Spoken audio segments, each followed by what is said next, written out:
Hello.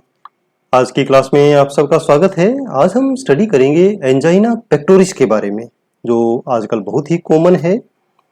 ये lecture आप हिंदी में देख रहे हैं। यदि आप इंग्लिश में स्टडी करना चाहते हैं तो आई बटन पर क्लिक कर सकते हैं, वहां से आपको इंग्लिश लेक्चर का लिंक मिल जाएगा, या आप डायरेक्ट चैनल को विजिट करके भी उस वीडियो को सर्च कर सकते हैं इंग्लिश में और उसको देख सकते हैं। एंजाइना पेक्टोरिस क्या है? एंजाइना पेक्टोरिस को इस्चीमिया या हार्ट की मांसपेशियों की कम ऑक्सीजन सप्लाई के कारण होने वाले क्लिनिकल सिंड्रोम्स के रूप में जाना जाता है।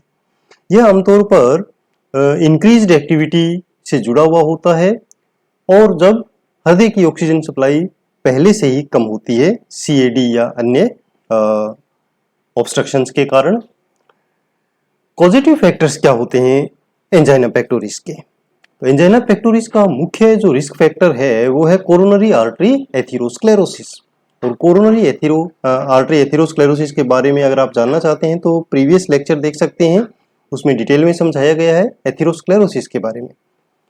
एंजाइना कम से कम एक प्रमुख कोरोनरी आर्टरी की रुकावट के साथ जुड़ा हुआ होता है। जब कोई एक्टिविटी एक्सर्शन होता है तो इस बढ़ी हुई एक्सर्शन के दौरान हार्ट एक्टिविटी रेट बढ़ जाती है और उसकी ऑक्सीजन डिमांड भी बढ़ जाती है। बट सीएडी के कारण या एथेरोस्क्लेरोसिस के कारण प्रॉपर उतनी ऑक्सीजन की सप्लाई नहीं हो पाती है जितनी जरूरत है। इस कंडीशन में एंजाइना पेक्टोरिस हो जाता है। Classification of angina pectoris. Angina pectoris को 5 प्रकारों में वर्गीकृत किया गया है। सबसे पहला है stable angina. Stable angina is predictable, यानी प्रेडिक्ट किया जा सकता है कि अभी ये होने वाला है।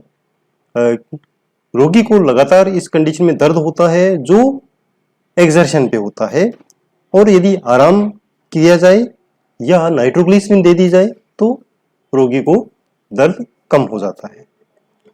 Unstable angina. अनस्टेबल एंजाइना को प्री इन्फार्क्शन एंजाइना के रूप में भी जाना जाता है।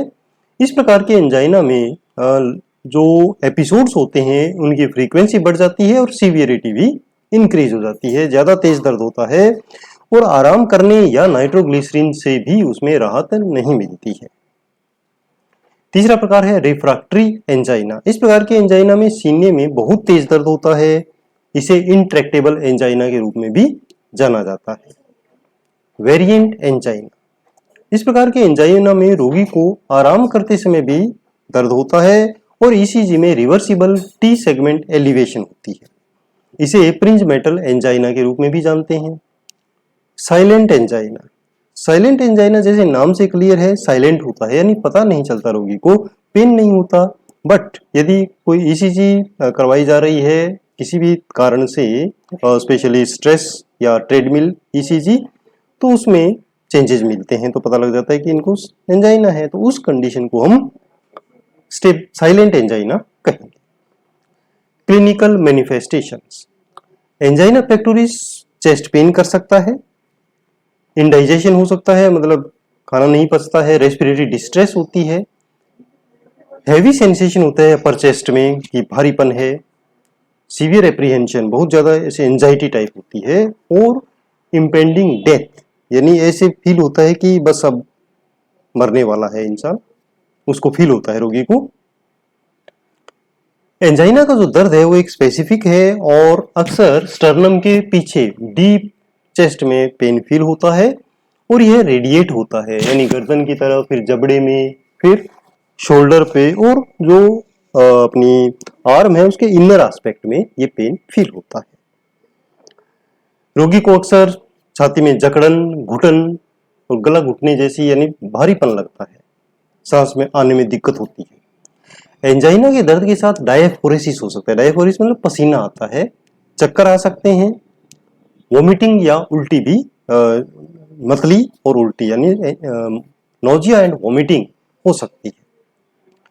डायग्नोस्टिक इन्वेस्टिगेशन क्या करवाएंगे? सबसे पहले तो हिस्ट्री और फिजिकल एग्जामिनेशन, दर्द कैसे शुरू हुआ, कहाँ शुरू हुआ, क्या कर रहे थे, एक्सर्शन था या नहीं, और अगर क्लिनिकल जो मैनिफेस्टेशन एंजाइना के प्रेजेंट हैं तो हम फिर कंफर्म डायग्नोसिस के लिए ईसीजी करवा सकते हैं, ट्रेडमिल ईसीजी करवा सकते हैं, स्ट्रेस टेस्ट जिसको बोलेंगे, सीआरपी, इकोकार्डियोग्राफी और एंजियोग्राफी करवा सकते हैं। ट्रीटमेंट। एंजाइना के चिकित्सा प्रबंधन का मुख्य उद्देश्य है कि मायोकार्डियम की ऑक्सीजन डिमांड को कम करना ताकि पेन कम हो और ऑक्सीजन की आपूर्ति में वृद्धि करना। इन दोनों कंडीशन से हम पेन से राहत दिला सकते हैं। नाइट्रोग्लिसरीन मायोकार्डियल की ऑक्सीजन खपत को कम करने के लिए दिया जाता है, जो इस्चीमिया को कम करता है और दर्द से राहत देता है। सबलिंगुअल नाइट्रोग्लिसरीन जो जीभ के नीचे रख सकते हैं या बकल पाउच में भी रखी जा सकती है।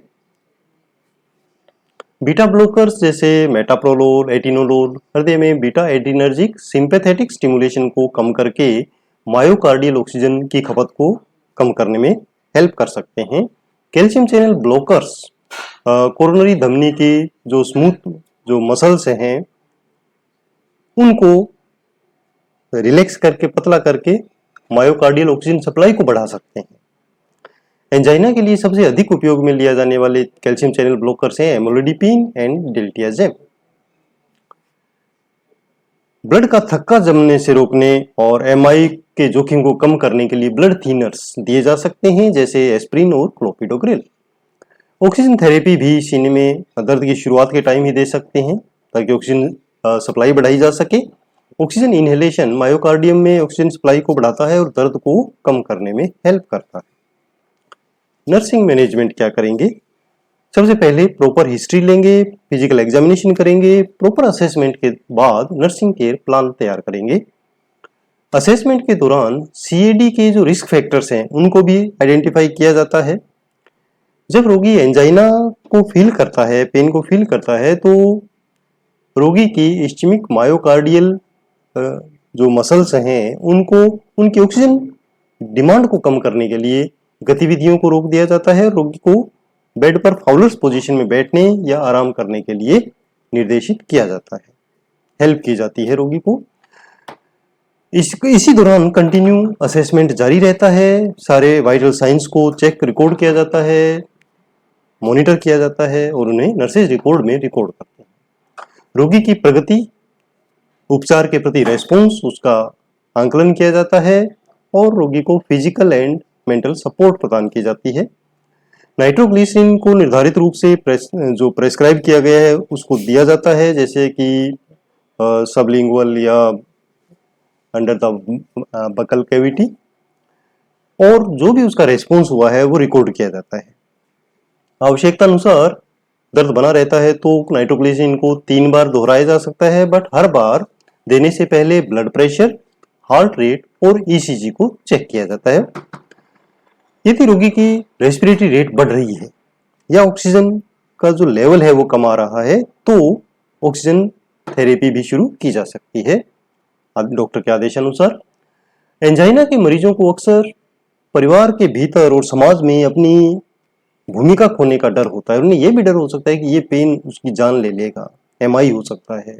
तो ऐसी स्थिति में उचित जानकारी प्रदान करके रोगी के जो एंजाइटी लेवल है उसको कम करने का प्रयास किया जाता है। एंजाइना के दर्द को रोकने के लिए एक्टिविटी और रेस्ट, इनको मेंटेन बैलेंस किया जाता है। कुछ समय अगर कोई काम कर रहा है तो उसके बाद थोड़ा सा रेस्ट करके फिर काम को कंटिन्यू किया जाए तो एक्सर्शन नहीं होगा और हार्ट मसल्स की ऑक्सीजन डिमांड को कम किया जा सकता है। ये एंजाइना के रोगियों को जो हेल्थ एजुकेशन दी जाती है उसका महत्वपूर्ण पार्ट होता है। दर्द को कम करने के लिए जो भी मेडिसिन हैं उनको समय पे देना और रोगी को बताना कि दवाओं का कॉम्प्लायंस कितना जरूरी है। अनुपालन का मतलब होता है कि वो जो भी दवा बताई गई है वो समय पर ले, इवन होम केयर के दौरान।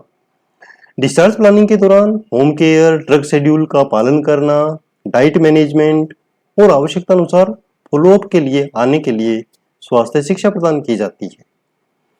धन्यवाद स्टूडेंट्स। ऐसे ही उपयोगी वीडियोस देखने के लिए आप चैनल को सब्सक्राइब कर सकते हैं, फेसबुक पेज लाइक कर सकते हैं और अपने नोट्स बनाने के लिए mynursingstudents.blogspot.com वहां विजिट कर सकते हैं। फॉलो कर सकते हैं मुझे ट्विटर पर, इंस्टाग्राम पर और Facebook group nursing notes join कर सकते हैं। धन्यवाद। आपका दिन शुभ हो।